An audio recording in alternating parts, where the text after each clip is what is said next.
Hey everybody, welcome to another episode of Cash That. This is your host, Joe Delara, and this episode is once again brought to you by our good friends at Props.Cash. Props.Cash is the number one player prop betting tool in the market. You've got those red charts, the green charts, you can see the hit rate, you can filter minutes, you can see how players have played in a particular matchup, and you can get that all for 25% off your first month with code Delara25.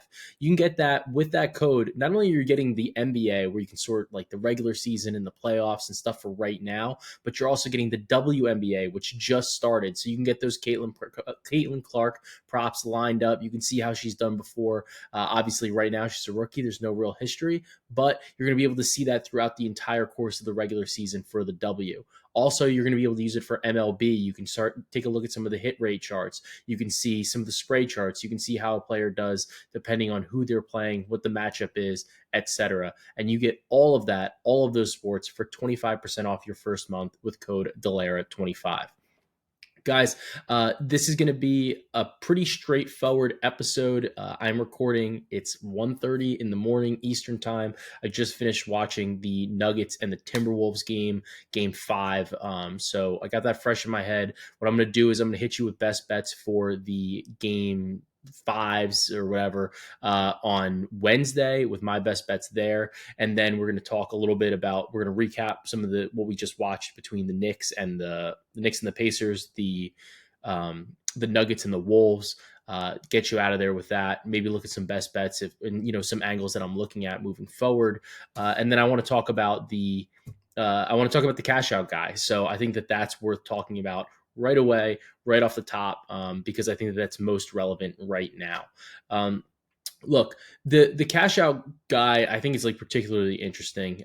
Is if for those of you that don't know, there's this guy, he had a 3-leg parlay, $100 bet with a profit boost for and the last leg was for the Oklahoma City Thunder to win the NBA title. The other legs were the Texas Rangers to win the World Series and the Kansas City Chiefs to win the Super Bowl. The odds are preposterous, and then obviously you have the profit boost.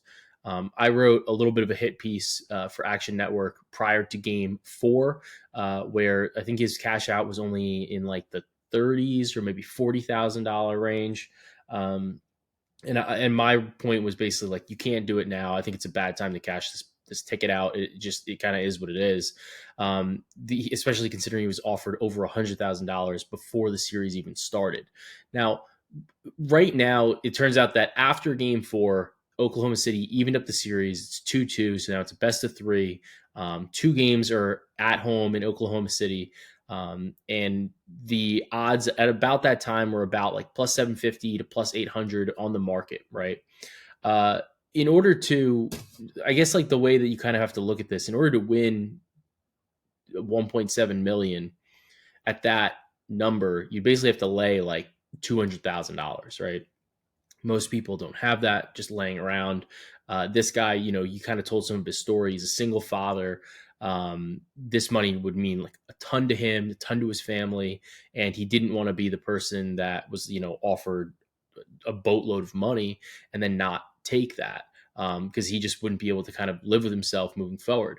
And like I understand that, and I think it's great that he has this ticket, he won all this money. It's great for him and his family, but there are, like, in my opinion, there were better ways, and there are better ways for him to have gone about that. So one tweet that kind of surfaced was from PropSwap, and PropSwap, for those of you that don't know, is like you can sell your tickets to, like, and you put them on this market. And I'm kind of simplifying it here. You basically put the ticket on the market and somebody can come in and buy it.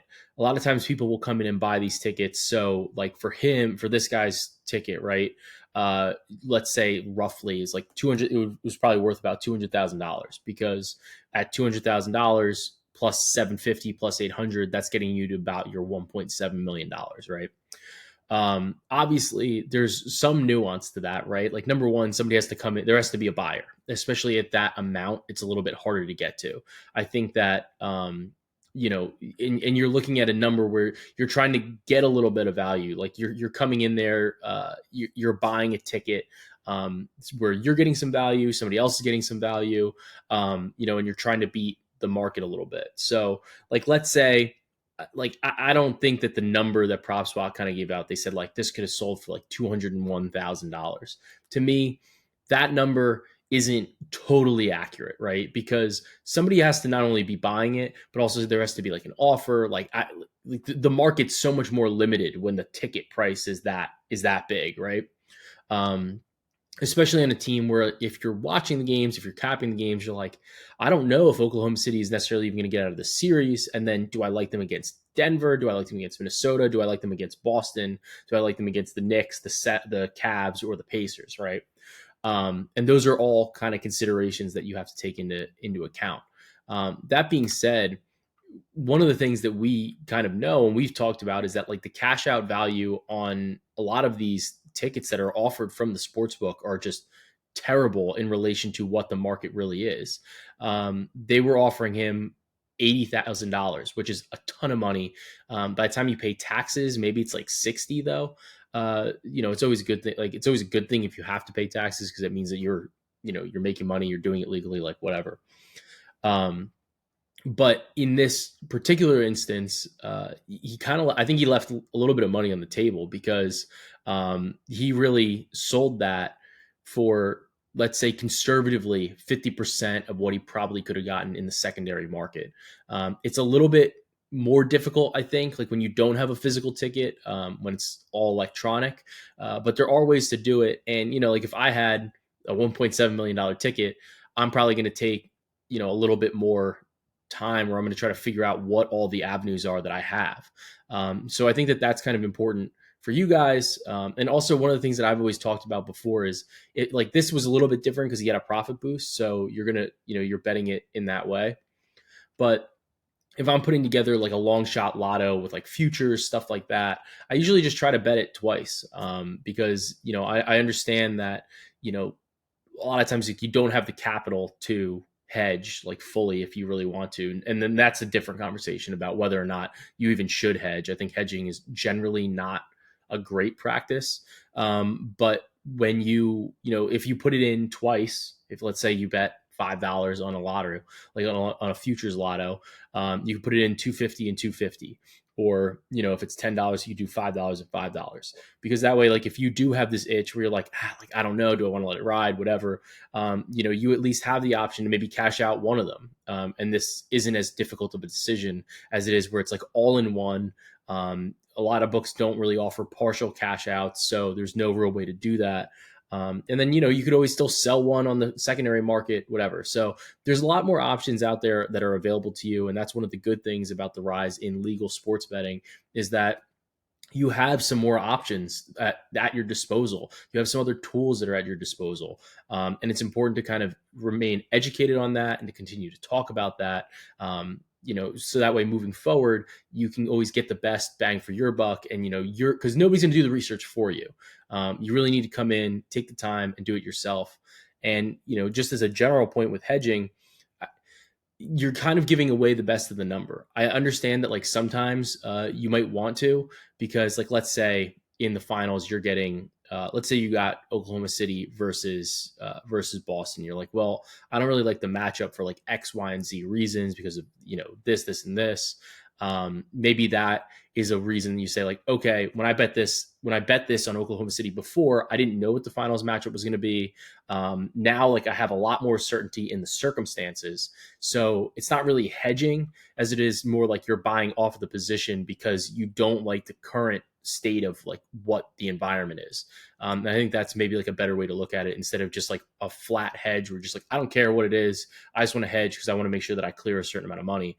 That's a little bit different than saying like, I'm looking at this, I'm assessing this, I don't like this scenario right now, so I want to reduce my risk, or I want to change the way that I'm doing this, or I want to change the way that I'm able to make a little bit of a profit here. So that's always important. It's you really shouldn't go into a bet saying like, all right, well, like, I'm gonna go hedge it later. And like we talk about this when we see like let's say like on an NFL Sunday, and people bet every game in a parlay, and then they leave like the Sunday night game in, and they're just like, well, should I hedge? Should I do this? Should I do that? And it's like, if you were thinking that you were going to hedge on the last game because you didn't really like the position that you were in, then you like you shouldn't have bet, you shouldn't have put it in. Granted, like parlays this big, or like I don't really advise them. I think that they're it's a minus EV proposition, but just some food for thought. At the end of the day, it's a great win for this guy, great win for his family. $80,000 is a lot of money, and I'm sure it probably is changing and impacting his life in the immediate, and that's always the most important thing, because you really shouldn't be betting money that you can't afford to lose, especially like when you have kids, you have life circumstances, like those are all so much more important than doing this, right? So that's my side. I wanted to touch on that, but let's get into the Wednesday slate. The first game that we've got is the Boston Celtics versus the Cleveland Cavaliers. Last game, Donovan Mitchell was out. At this point in time, he's still listed on the injury report. The way that they've kind of phrased this is that it is a lower body injury, right? So they've listed him as questionable due to a calf injury for this game. They've listed Jarrett Allen, who's missed a number of games, as questionable, again, with a rib injury. And then Karis LeVert, knee, is also questionable for game 5. This is a really tough spot for Cleveland. I think they're kind of dead in the water. I think they were dead in the water when they got into the series anyway against Boston. Boston, they lost one of the games here. Boston, what they do is, like we've talked about this, I think Boston's excellent. I think Boston's the rightful title favorite at this juncture, given the way the matchups are, given the path. I also think that Boston does this thing based on the shot profile that not only they take, but the shot profile that they kind of allow, but it's a little bit more about them, right? That they take a lot of threes. It invites variance. You're inviting variance when you should, on paper, be the better team than almost every team in the league, right? I think it's questionable. I think obviously, like, your ceiling gets extremely high if you take the most threes and you're good at shooting the threes. It becomes a math problem. It becomes very difficult for teams to beat you. However, when you on paper should be better than all these other teams, if you have a cold shooting night, or if like they're able to kind of bother you, or you get an injury, or like whatever, it can kind of open up the variance machine. And I think that that's something Miami really was able to push the button for against Boston before. Cleveland, like they don't really shoot as many threes. And I think that it's actually kind of been, I don't want to call it a blessing that Jarrett Allen's hurt, but at least from like an offensive perspective, the floor is a little bit more open without Allen on the floor. You're seeing a little bit more 3-pointers. It's a little bit easier to get some dribble penetration if you can space Mobley out a little bit.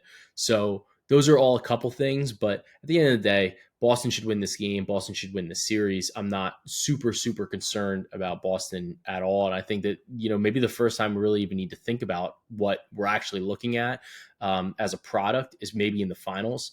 Like you guys all know, I'm a Knicks fan. I think this is it would be a very, very tough matchup for the New York Knicks. It's just, Boston's really good. New York's hurt right now. They're injured. I think that, maybe on the series spread, I'd probably be looking to buy a little bit of New York just based on the defense, if OG Anunoby's healthy, etc. But at the end of the day, Boston should cruise through the East. There's a couple plays that I like in this game. The first one is Evan Mobley under 1.5 blocks, kind of juicy, like minus 145, minus 150. I think it's still worth it. A big part of this is that there's always the upside that Jarrett Allen does play. In the event that Jarrett Allen does play, I really like this play. Mobley's only got about a 34% hit rate on this prop going for the over when he plays alongside of Jarrett Allen. Besides that, for this matchup, Boston, like I said, they take a lot of threes. They take a lot of jumpers. When they do get to the rim, they're generally like pretty open looks. And it's due in large part to the ball movement and the cutting and their high percentage looks. So they're not necessarily great shots for blocking. Boston gets blocked at one of the lowest rates in the NBA throughout the course of the entire regular season. And it's been a particularly, I think, a tough matchup for Mobley from the blocks department. He had 0 last game when I was on this before. It's minus 105. The juice has obviously gone up, but I still think it's worth a play here in the spot in game 5. The next play that I'm looking at is Jayson Tatum over 7.5 first quarter points. We ran this last game. It was plus money. It was plus 102. Now we're getting it at minus 125 at ESPN. And I just don't think this is really adjusted enough. Since Porzingis was injured, we've seen the Celtics rotations change, especially in the first quarter. And Tatum went from playing about like 8 to 9 minutes in the first quarter to now playing the entire first quarter in all these games in the playoffs. And Porzingis was a player that Boston really liked to get out in front of. They liked to get him rolling to start the game. They wanted to stretch the floor. They wanted to stress the defense. And without Porzingis there, a lot of their shots dried up. The usage dried up. And as a result, in these 5 games without Porzingis in the playoffs, Tatum's got 9, 9, 8, 12, and 16 points. And the 16 was in the game that we just hit it on at the 7.5. It's been a healthy mix of good shooting. He can generate contact. He can get to the free throw line, but he's not necessarily reliant on drawing fouls. And I think that that's super important. So on the season, when Tatum has played the entire first quarter, he averages 10.6 points for an 84% hit rate. Without Porzingis, it goes to 12.5 points and 100% hit rate in 11 games. So he's 11 for 11 without Porzingis when he plays the entire first quarter. I think there's a clear level of certainty with the early rotations. And, Tatum, he's really kind of turned it on over the past couple of games against the Cavaliers. So I like him to exceed the 7.5 first quarter points. You can bet a couple alts here. I think you can get 10 plus at about plus 175 at Bet365 if that's something that's interesting to you. It's one more bucket that he would need instead of the 8. So just a couple different angles for Tatum. I think that one of the things with the playoffs is you start to see teams start like staying in certain rotations, or they get to things that work and then they stick with them. And especially with this is, I think, an interesting angle for Tatum, given the fact that we know that Boston has a propensity to blow teams out. Like I mentioned, like the offense is incredible. When they do make a ton of threes, like they blow teams out of the water. And for me, when I'm looking at this, if the team gets blown out one way or the other, a lot of times Tatum's going to come off the floor. He's not really going to play in the fourth quarter. So to get him early and often where like I know he's playing the extent of his minutes, the full first quarter, the 12 minutes, I think that's like the most valuable way. One of the best ways to actually bet on Tatum is to kind of get into him early, get into him often, and make sure that you get that rotation where there's a level of certainty, because I think that that's obviously incredibly valuable. For the next game on tomorrow's slate, we're looking at the Mavericks versus the Thunder. The Mavericks are 4.5 point road underdogs. They obviously just lost that game in game 3 after taking a 2-1 lead. Oklahoma City was able to narrow it up, even it up at 2-2. And now they go for a best of 3 set to Oklahoma City. So there's going to be one game in Oklahoma City, one game in Dallas, another game in Oklahoma City to see who's going to advance to the Western Conference Finals. The biggest thing and the biggest storyline to me in this entire series has been that Luka's like knee or ankle injury has just not really been good for Dallas. He's listed as probable. He's going to play. Like the dude's going to play. He plays through these injuries. You can see him out there. He looks hobbled. Even being hobbled, he's averaging 22 points, 10.8 rebounds, 7.8 assists, and 2.3 steals in the first 4 games of the series. The problem is that the percentages and the efficiency is horrendous. Luka's shooting 39% from the field and 31% from 3, below 70% from the free throw line. So that's a 44.8% effective field goal percentage. Pretty far cry from his 57.3% mark during the regular season.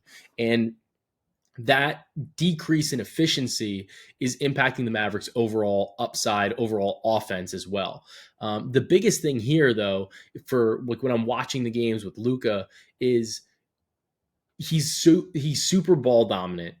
He's always going to have the ball in his hands, and they don't. The thing is, at the end of the day, Dallas doesn't have like a ton of other options, right? Like you have Kyrie Irving, and we'll get into him in a minute, but they don't have a ton of other options for like who would you rather have the ball anyway.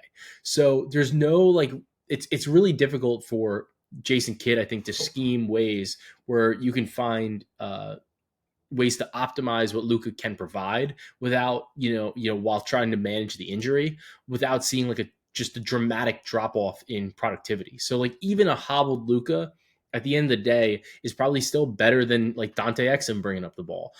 They just like that's not what they want. That's not the type of offense that they want, and that's why you kind of need Luka to just like do what he can, even though these efficiency numbers are very concerning and they just flat out suck, honestly. But the biggest thing is that Kyrie Irving has really been a great facilitator for the team. And so far, and like one of the spots that I like here is him to go over his 5.5 assist prop. So Kyrie Irving, the Mavericks have really leaned on him as a distributor, and he's been excellent at navigating the Thunder's defensive schemes. And outside of game one, where he had a little bit of a low assist game, over the last three, Kyrie's recorded 9, 7, and 11 assists on 13, 16, and 20 potentials. He's been able to attack the Thunder, whether they're at the level, whether they're playing in a drop. And he's really been crafty in terms of how he's navigating it, how he's helping his teammates get open, how he's finding weak spots in the defense.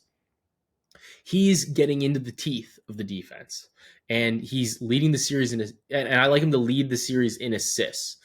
He's leading the series in assists after game one, but he still is one behind Luka and two ahead of Shea for the series lead.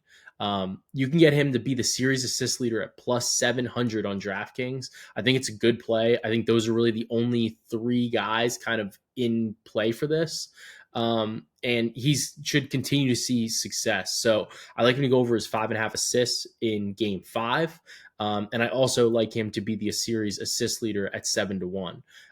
The biggest thing to me is that he's been comfortable not scoring the basketball. I question whether or not Dallas can win that way long term, where he's just not going to score. But at the same time, it's been effective. He's been dynamic in it. And I think it's a good role or a good opportunity to kind of try to maximize on what Kyrie's doing. Additionally, you could bet him on in the first quarter, like I kind of talked about before with Tatum. We know Kyrie Irving's rotation is about 10 minutes, a little bit more lately.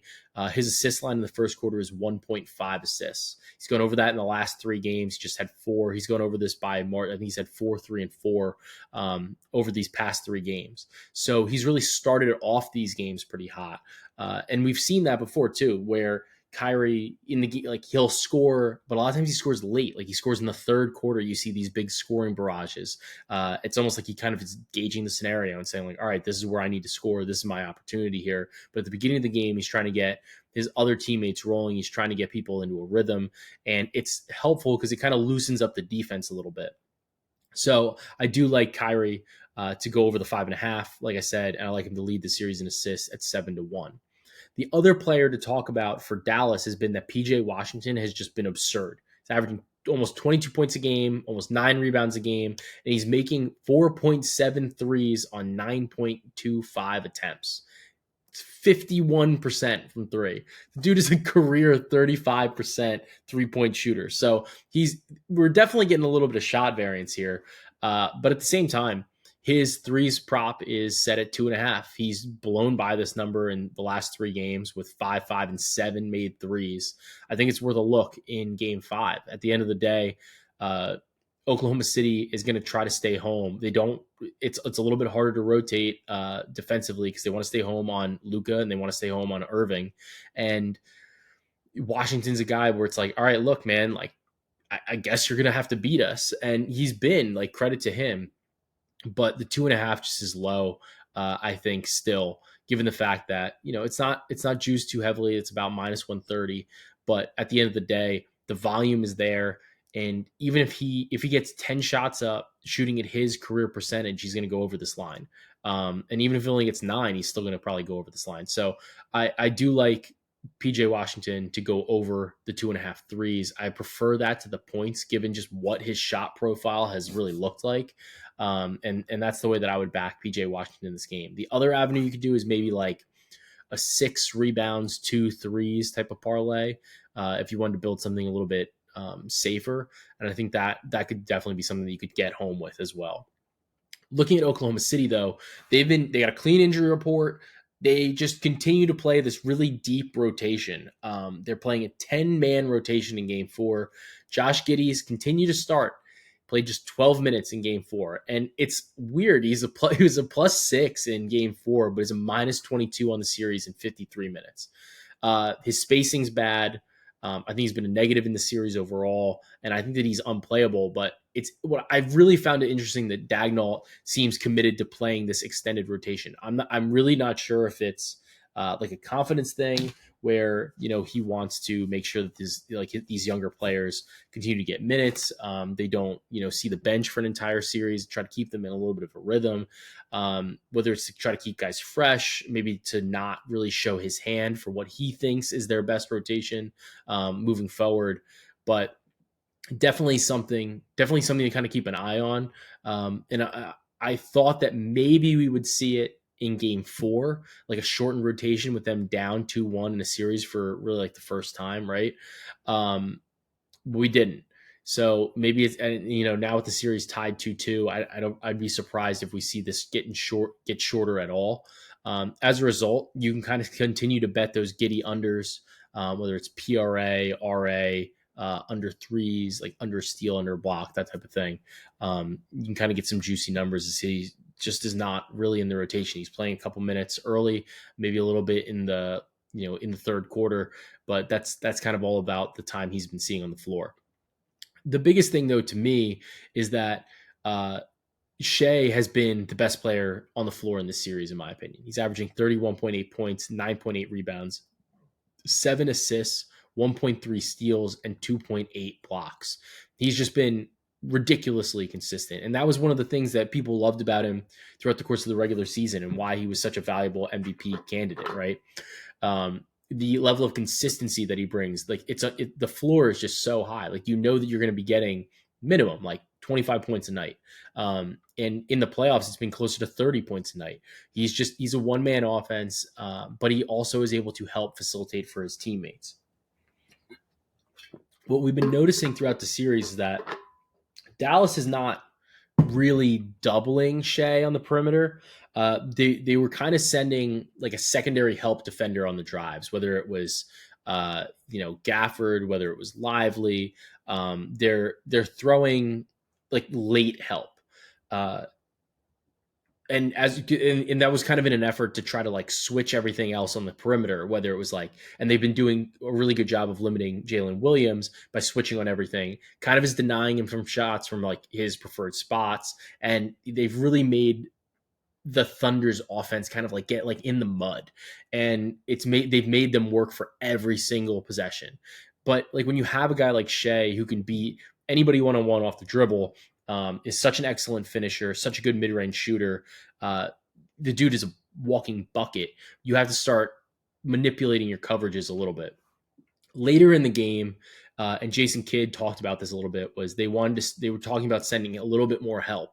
I think what we saw towards the end, like more in like the third quarter, fourth quarter, was we started to see the defense collapse on Shai.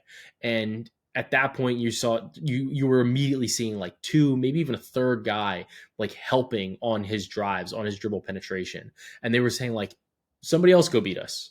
And I think that that's notable at this juncture because his assist prop is set at 6.5. He missed it the last 2 games, but the potential assists have been extremely consistent. He's had 14 and 15. So he went over this in the first 2 games. He had 9 and 8. Last 2, he's had 6 and 5. Given what we're kind of seeing defensively, given the fact that Shai was able to get into the teeth of the defense, he's been able to score pretty successfully. I like the over 6.5 assists. Especially given the fact that it's a home game. So the people that he's going to be passing the ball to, these younger guys, these younger role players, they often, they finish better at home. It's definitely like a little bit of a better opportunity for them. And you're just always going to be a little bit more comfortable. And that's what they say. Like the role players generally play better at home. You see a little bit of spikes in their percentages, in their numbers. So I'm going to like Shai to exceed the 6.5 assist mark in this game. I think that you could also play a little bit of double double. You can kind of get a good number there. And I think that if we were really looking at it too, you could even build out triple double for him is about 20-1 or so, depending on the book that you're trying to bet it on.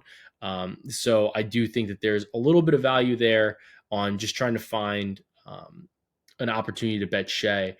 If we really think about this too, the two games that he went way over his assist mark were at home in games 1 and 2, where he fell short in games 3 and 4 were on the road. So I do think this is a good opportunity there. Make sure you always like kind of check how you can build it out. Just for example, like MGM, if you build out 10 and 10 on the rebounds and the assists, 'cause the points are basically automatic, you're looking at 19-1 as opposed to the pre-constructed version of that parlay where you're just saying like, well, to bet on Shea to get a triple double, you're looking at 12-1. So make sure that you always shop, make sure that you're always kind of building out these lines, checking to see what the best value is. Right now, looks like the best number in the market, if you wanted to bet on him to get a triple double, are 18-1. I think the best so far that I've seen is really the 19-1 that I just built out on MGM with 10 rebounds and 10 assists. And I think it's worth a little bit of sprinkle given the fact that it's a must-win game at home. I could definitely see Dallas trying to collapse a little bit defensively on Shea to force him to be a little bit more of a distributor in Game 5. I think that might be the way that they're going to say, like, look, we don't want you to beat us with your scoring. We want to see you beat us this way. So that's the way that I would look at this right now. And I'm going to be grabbing that right now. I'm going to grab that 10 and 10 for Shea to get a triple-double there. Looking at this though too, it does always seem a little bit surprising in this game and in this series that it's really been a series that's been dictated by defense, and these teams have continued to make adjustments to limit the opposition's best player. Doncic has really struggled when defended by Lou Dort. And I think that that's in part due to the injury and in part due to the fact that Lou Dort's a pretty good point of attack defender. And as for the Thunder, the Mavericks are making things difficult for Shea, even though he can still generate offense, even though he's still getting his. It's just taking time to go through their progressions. So the total in this game is 213.5, 213. Only once has the game gone over that line in the 4 games that have been played so far. So I'm going to grab the under. It's 213.5, and what a game that I think should be a pretty defensive-minded game. So I'm going to grab 213.5, Kyrie over assists. I'm looking at Shea. I think I'm going to play the triple double. I think that's a little bit more of a fun way to do it. You could even split it and do like 8 and 8. And I prefer that. I think you're getting a little bit more value there. Like if you can get an 8 and 8, it's kind of a fun way to play Shea in this contest. So looking forward, right? The New York Knicks took a 3-2 series lead against the Indiana Pacers. Go Knicks. We love it. Look, the biggest thing to me when I was watching this game was that Brunson looked healthy, or he looked a lot healthier. I don't know if it was, the fact that he was able to get a little bit of rest. He did look a little bit more spry even though it was the blowout game, but he didn't really look great there.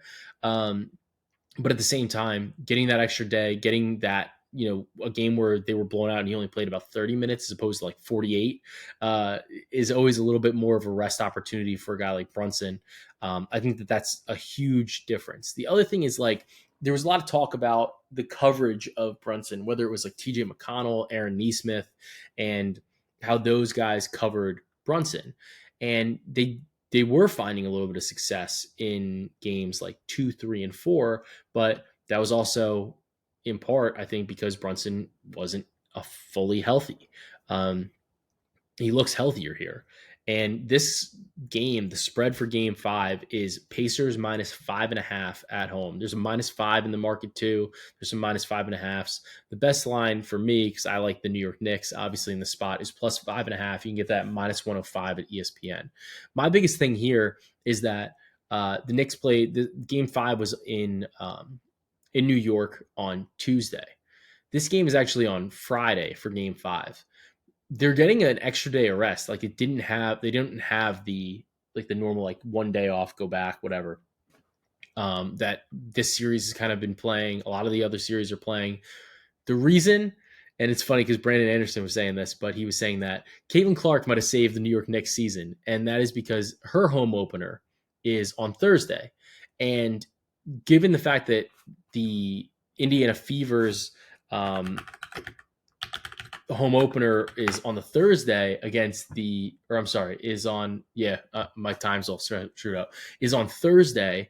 They share the stadium, like they're playing in that spot. It kind of mucked up what the scheduling is for this playoff series. They have to give the extra day. When you've given the Knicks 3 or more days off this season in the postseason, they are 3-1 straight up, 2-2 against the spread.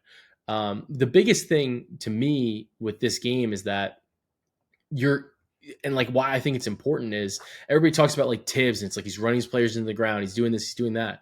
Right now, you're giving the Knicks, like, they're going on the road, sure, but at the same time, like, you're giving the team that has run its players into the ground, that have played the most minutes, run the most miles, etc.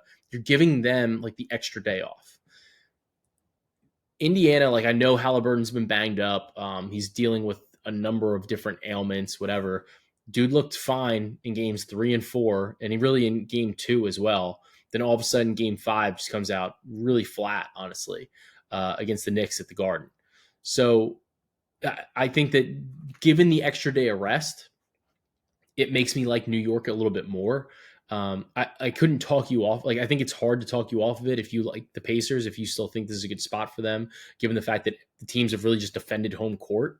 But at the same time, I think a lot of that had to do with the fact that Brunson wasn't fully healthy. I know that Anunoby's obviously not healthy now either. It looks like he won't be coming back until the Eastern Conference Finals if the Knicks make it that far. The way Chris Haynes was kind of saying it makes it seem like maybe he could come back if there was a game 7, but it still seems a little unlikely. It seems like more like an Eastern Conference Finals type of scenario would be the most likely return date. But those are all a couple things to consider, right? Brunson props are probably going to look good, especially given the extra rest. He was cooking today. Another 40-point game. They've made his line 34.5. I think that's I think it's something I might consider there. His assist line is at 6.5 at plus money, so maybe like a little points plus assist type of prop could definitely be something that I'm interested in there. Look, I'm trying not to be a homer, but the Knicks really have looked solid outside of the, like the game 4 debacle. And I think Indiana has as well. But I think that at the end of the day, the best player in the series has been Brunson by like a margin. Halliburton's been good, but he's been a little bit hot and cold. Siakam's been really solid. But then, Isaiah Hartenstein's been great. Josh Hart's been great. And this is a matchup where when those guys are getting those offensive rebounds, it's making it very, very difficult for Indiana to kind of keep up. And the Knicks are taking a ton more shots than them. And that's really been the difference in the games, the difference in the series. So those are all, I know those are like hustle stats where a lot of that can come down to effort. But at the same time, you still have to have people that are good rebounders, that have a nose for the ball. And I think that that's something that New York has to a better degree than Indiana. And like I said, the biggest thing to me has been that Brunson looked healthier, and then getting him, Josh Hart, Hartenstein, even DiVincenzo, a couple extra minutes, a little bit of extra rest, like a full extra day of rest due to the schedule, I think is critically important. So you can get them plus 5.5 at ESPN. It should come as really no surprise that that's kind of the way that I was looking in this game. Moving forward, I'm looking at this Denver game. Denver just they've ripped off 3 wins in a row. Denver is now plus 2.5 against the Minnesota Timberwolves. Denver's going to be on the road in game 6. This is it's a win or go home situation, or I guess stay home situation for the Minnesota Timberwolves. They want to be playing this game with a packed suitcase, ready to go to Denver to play in a game 7. And the biggest thing to me in game 5 was that Mike Conley's absence was pretty significant. and it really kind of mucked things up for Ant. I think Ant was pressing a little bit, and when you watch the game, he seemed to be struggling to a degree of like getting loose, and like he wasn't really attacking certain coverages that well. Like when Jokic came up to the level, um, he wasn't ripping down. He wasn't attacking just as fast. And when Anthony Edwards has been, in the pick and roll, they've been trying to keep him like outside. And Denver has been able to recover pretty well against them when Anthony Edwards is in the pick and roll as the primary ball handler. And I think that that's been a struggle for him. He's not necessarily like the biggest creator for anybody else. He still had a good assist game, but they're definitely missing Mike Conley's like leadership, his creation, and what he kind of brings to the table spacing wise. So moving forward, I think this is very difficult for them if Conley's going to be out again. I don't really know how they can. I don't really know how they win the series, or even really win Game 6 without Conley. I think that it sucks to kind of say that he, like a guy of like with as many years and as much experience as he is so instrumental at this point. But I think that he is. I think that Mike Conley is one of the better uh, point guards in the league, at least at this juncture, for what this team needs. And it's extremely problematic for Minnesota to not have him. The other problem, like when looking at this game, was they just really didn't have an answer for Jokic. Jokic continually attacked in the paint, and when he's doing that, it's not even really like Rudy's fault. Like people talk about like Rudy, they're like, how does he win Defensive Player of the Year? How's this? How's that? Jokic is making like contested shots. Like these are not easy shots. Rudy makes his life probably about as hard as you can possibly make it. And then the other thing is like Rudy's not gonna play him straight up. That's not the scheme. Like the scheme is that Cat plays him. Rudy's in a little bit of a drop. Rudy's in like a helping role. He's floating, whatever. That's what the scheme is. When guys get into foul trouble, like Nasri got in foul trouble, Cat is always seemingly in foul trouble. But then it kind of starts forcing the issue a bit, and it makes it a little bit more difficult. So it becomes very, very hard to defend some of those sets, some of those actions, as players get into foul trouble, because the margin for Minnesota defensively against a guy like Jokic is so narrow that there's really only so much you can do, right? Um, and when given the fact that like they knew, Conley's out, so they really had to run the offense a little bit more through Jokic because of what they have on the perimeter, with McDaniels, Nickeil Alexander-Walker, Anthony Edwards. It kind of changes it a little bit.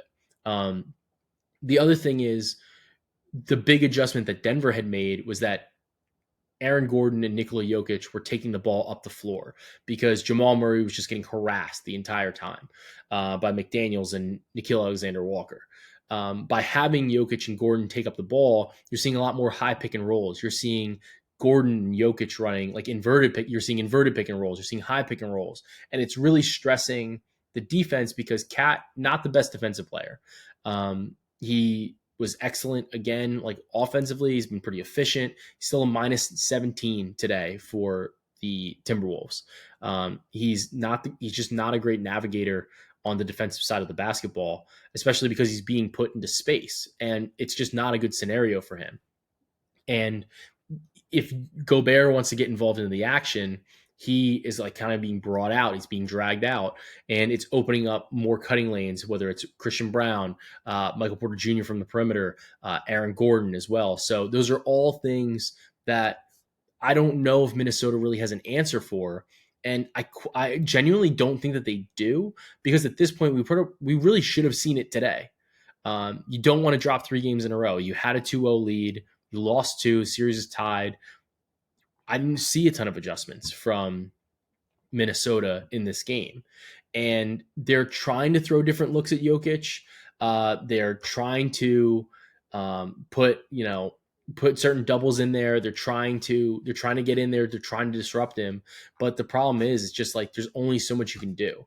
And when you have these situations where you're trying to adjust your coverage and you're not super comfortable with what you're running because it's not your traditional game plan, that's when Jokic really shines because he knows what he wants to get to. He knows what offensive sets Denver wants to run. And that's when he's able to really either say, like, I can attack this myself and score, or like this guy's cutting from here, this guy's cutting from here, this person's going to be open on the perimeter. And these are like, because he's such a maestro on the offensive side of the ball. Those are all the things that I think are super notable and super interesting about the series. Granted, I will say, game 5, if we really look at what the numbers were, neither team shot a lot of threes. Denver shot 50% from three. They only took 21% of their shots from three, though. So they were 9 of 18 from three. Minnesota was 8 of 26. So they only lost the 3-point battle by 3 points.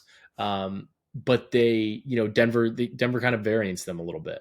The other thing is when we're looking at the box score here and looking at some of the team stats, Minnesota turned the ball over 14 times. Denver turned the ball over only 11. So those are all like little things where, maybe Conley cuts that down a little bit and the margins are just a little bit tighter. So Denver winds up winning 112-97. But if you turn a couple of those things around, if Denver shoots a little bit closer to their average from 3-point range, maybe this is a little bit of a tighter game. I will say, I think it's really notable that Christian Braun is closing these games. He played 28 minutes tonight. That's the most he's played in the series. He's a clear number 6 guy. He's the clear 6th man off the bench. 10 points, 2 blocks, 1 steal, 2 assists, 5 rebounds.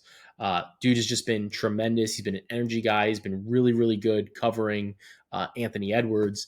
If this series goes, if Denver advances and they have to go play either Dallas or Oklahoma City and they need like a point of attack guy besides Aaron Gordon, don't be surprised to see Christian Braun continuing to see extended run. Brown's been awesome. I think I'm going to leave you with this one stat before we get to Pods and Rex, just get you out of here. But Braun, when he's played 15 or more minutes this season, he's gone over his PRA line, because we bet this in game 5. His PRA line was 8.5. There's no chance we're seeing an 8.5 again, I don't think. When he's played 15 minutes, he's gone over that in 81% of games. He's averaging 13.8 PRA. When he plays 20 or more minutes, this goes to a 95% hit rate, and he's averaging 16.3 PRA. He's going to play 20 minutes again, I would imagine, in game 6. If I see a PRA line that's like 11.5, 12.5, I'm jumping all over it. It's something that you guys can get all over too. We haven't really seen these lines pop early. It's been a little bit of a harder prop to find. It's been a little bit of a harder prop to navigate. I don't really know why. I think a lot of it has to do with the fact that a lot of the times the books aren't sure what Minnesota is going to do, if they're going to make a change to their starting lineup. And I just also don't think they want like a ton of liability on Christian Braun. So that's 100% an angle that I'm going to be looking for once again in game 6 is Christian Braun over PRA. I lean Denver on the game. I'm excited to see them in the Western Conference Finals, realistically, and we'll kind of keep eyes on who they're going to be playing, whether it's the Thunder or whether it's the Mavericks. So just a quick Pods and Recs. I am going to recommend. This is a tough one. I'm going back to the office tomorrow, so I'm going to recommend a little bit of caffeine. Maybe get yourself a Bang, maybe get yourself a Red Bull, something like that. But I think that preemptively getting the energy drink is kind of nice. Cause like I have a mini fridge in my office, and I can pop that thing in there, and then it's nice and cold. I don't have to go buy one. It's overpriced. I probably can't buy the one that I want. It's a much better opportunity for me to kind of get ahead of it. So I guess this is really a recommendation for pre-planning your tiredness. I already know I'm going to be tired tomorrow. I'm just tired generally. It's been incredible that I even had this much time to record this podcast of just me rambling about the NBA, right? But one of the things that I think is important is to be prepared and to be planned. So I'm going to be getting that. I'm going to be getting that Bang energy. I like Bang. I like the really fake flavors. Like I like cotton candy, like Starburst or like whatever. Sour Heads. Like don't give me like a peach one. Like I want the real fake shit. Like that's what I want. That's what keeps me up. So I'm going to recommend that. And in the same vein of caffeine, I got like Cometeer coffee, pretty good. This isn't an ad. I got Cometeer coffee. It's pretty good. It's like it's basically like coffee concentrate, but it's in like a nice little pre-served thing. It's kind of sweet. You keep it frozen, you defrost it in your fridge, and then you just let it rip. But it actually makes, I think, some of the best iced coffee that I've had at home. I feel like iced coffee is always very difficult to replicate in the home environment. So those are my couple recommendations for this podcast. And it's important to stay caffeinated. It's important to stay ready at the end of the day. And one of the best ways that you can stay ready is with props.cash. It lets you do all the research for your player prop betting. Whether that's points lines, over unders, whether it's hits, strikeouts, what have you. You can get all of that for 25% off your first month with code Delera25, and you will be prepared. You will continue to have the best data at your fingertips, whether it's on the desktop or on your phone, and you will be able to continue to cash that.